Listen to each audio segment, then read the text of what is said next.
and welcome to Unfiltered Career Talks with Margaret. Today I'm very excited to speak to Taz Rajabali. Taz is an experienced talent acquisition director with very international experience and founder of Melius Consulting. And Taz and I actually worked together many years ago. I think it was 2005 and 2006. Right at Quorum, just right at the beginning of my career. And the topic today is limiting beliefs and how they hold us back in our careers. But before I talk to Taz about this topic, Taz, do you want to just give us a brief intro of your career and for what you're doing right now? Yeah, hi Margaret, and hello everyone. Good morning, afternoon, evening, whenever you're watching this. So I'm Taz. I'm the CEO of Melius Consulting, as Margaret mentioned. I started Melius about a year and a half ago after a 30-year career in corporate life. Very grateful for that and the experiences and the learning it's brought, and also, of course, the wonderful people that I've had a chance to interact with over the years. I started Melius to really help organizations and individuals improve their hiring outcomes. I believe hiring is absolutely critical. People are absolutely critical in organizations, and by getting hiring right, we create successful companies and happy communities, and that's why we do what we do. So there you go, Margaret. Thank you. I couldn't agree more. And I will ask you later actually to explain how you can help job seekers as well. Of course. Going to our topic. So firstly, for maybe people who don't know, like what are the limiting beliefs in the first place? So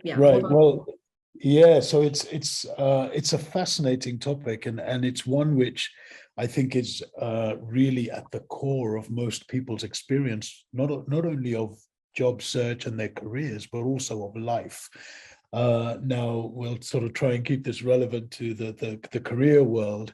But basically, what is a limiting belief? Well, a belief is something we believe, right? And really, if you think about our existence, beliefs are the roots of the tree. So if we think of our lives as the tree, the beliefs form the roots, the foundations, and then the branches of the tree are every aspect of our life. So it could be work, it could be career, it could be money, it could be relationships, it could be health, it could be family, it could be any branch. But everything in our life is supported or stems from the beliefs which are at the root of our lives. Now, those beliefs, we form them through experience, through things we're told, through our own evidence that we see, all sorts of manner, the way we're brought up, the things that religion tell us, the experiences that we had, good and bad. That's how we form our beliefs. A limiting belief is a belief that doesn't serve you. So it serves you in a detrimental manner. In other words, it limits what you're able to do or be or achieve. So that's what a limiting belief is. So could you give us some examples of these beliefs in the area of careers and job search and work, and also like where do they come from? Where do they come from? So let me give you some examples first, and then we'll try and talk about where they come from. So a typical example that I come across a lot when I'm trying to help individuals, they'll say to me, Taz, I want to work in fintech, but I've got no experience. There's no way I'll get a job in fintech, right?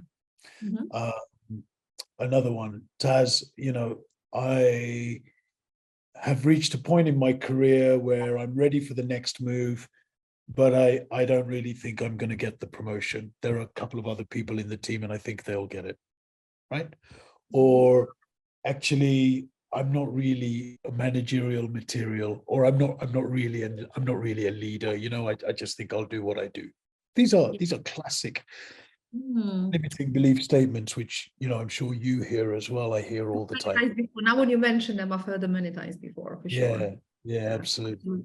So I do a lot of work in the Middle East as well, and Dubai particularly is a very popular location, and I have a lot of people from all over the world say to me, "Oh, Taz, I would love to work in Dubai, but I could never do that." Okay, why is that? Yeah, because I don't have any experience there, and that's another classic limiting belief. I think Dubai, out of all the places, I've seen loads of expats going to work there. So, I mean, I'm sure it's maybe not possible for every single function, but I have seen loads of people to Dubai with no experience.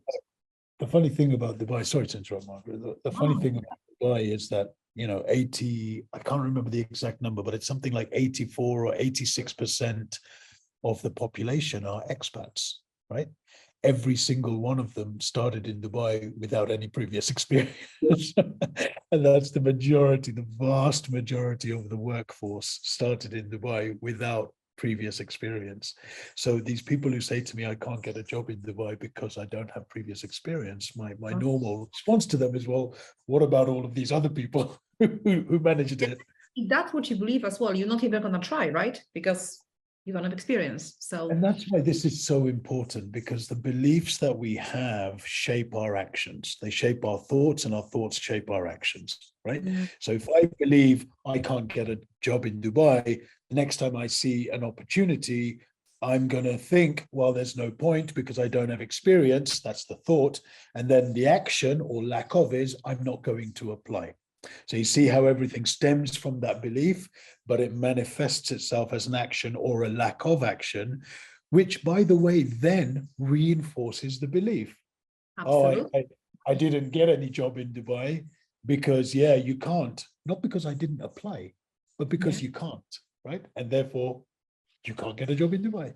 Absolutely. And we can always find evidence of what we believe in, right? Absolutely. Absolutely. And that's what makes this so dangerous as well, you know, is limiting beliefs. They are very difficult to change, and we can talk about why.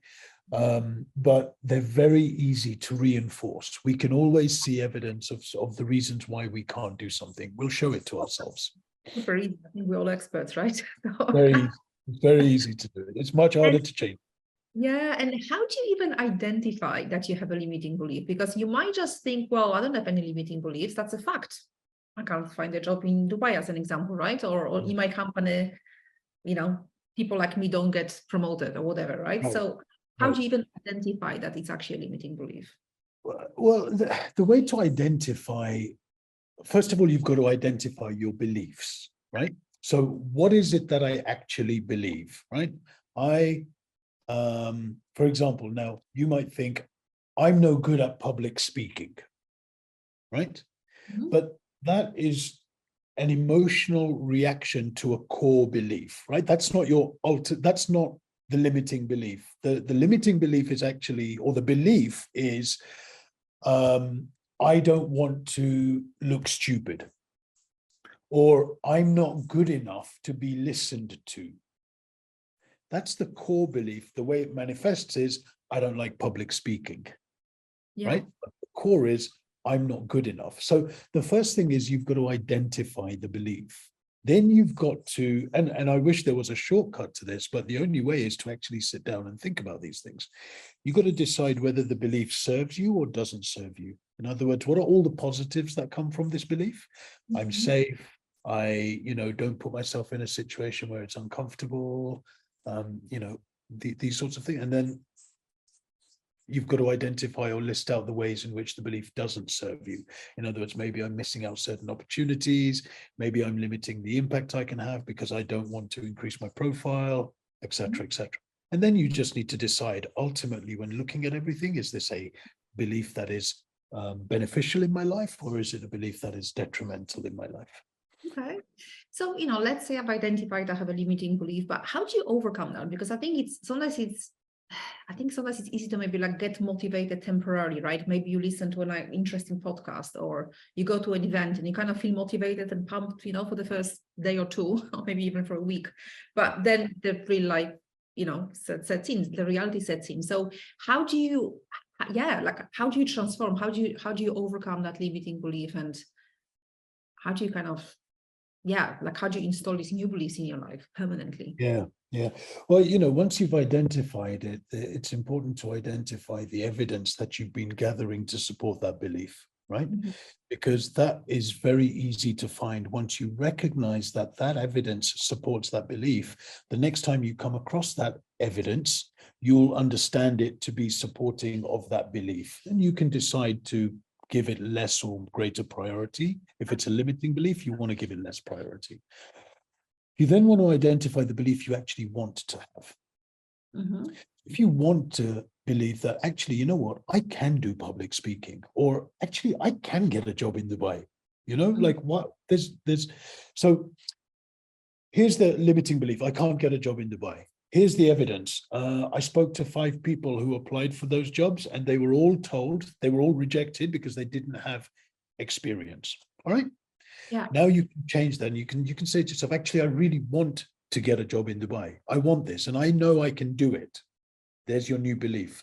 Now look for the evidence. Actually, most of the population in Dubai is expat. So there is a great supporter evidence of that new belief. And then you could also say, well, actually, I've only spoken to 5 people who had this experience, but I've actually never spoken to someone who had the opposite experience. Why don't I look, for example, on LinkedIn and see somebody who's recently moved to Dubai and just message them and say, hey, I see you've just started there. How did you get that job? What was your experience? You know, how are you finding it? And you start to build the evidence for that new belief. And the funny thing is, your brain is like a scientist, right? The more evidence you supply it, the easier it becomes for your brain to change that belief. Do you remember how when we were looking at the evidence for limiting belief, it became very easy to support that belief? Well, change the belief that you want, look for evidence to support it, and suddenly your beliefs will change, which will then result in your thoughts changing and your actions changing. Yeah, absolutely. That's such a great advice. And I would also say, like, if you struggle with that, get a mentor. I mean, yes, everything you've said is great. That's exactly what I recommend to people as well. Like, find people who've done something similar. Like, let's say you want to change industry and you think, oh, well, you know, I can't change industry because I don't have any industry experience. Again, look for people who've moved from your industry to the industry you're interested in. You can find them on LinkedIn. You can approach them. Yes. So I would definitely say that, but also, like, try to find either a mentor or a coach. I mean, depending on what the situation is, you might not need a mentor or a coach, but you might need one. I mean, I've had people, like, interview coaching clients who, I mean, I had people who, like, struggled to find a job for 6 months. I had one client who had 40 unsuccessful interviews. The session straight after our session. She got the job straight after our session. So I'm like, Amazing.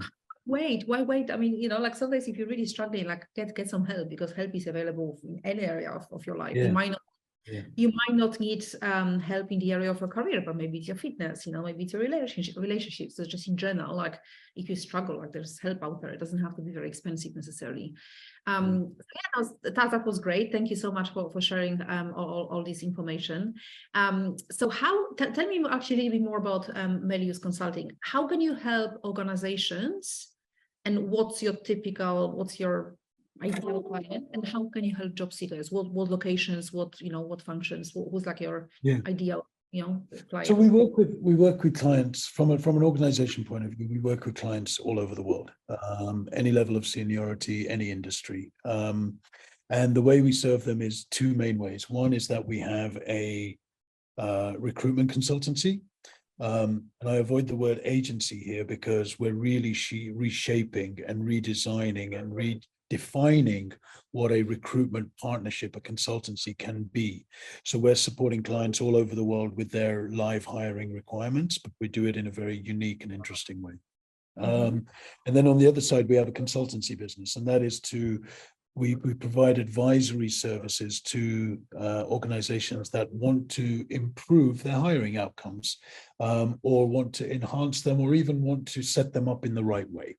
So any organization that is looking for an improvement, a change, or a setup, or an enhancement of how they hire and the results they get, we help organizations do that.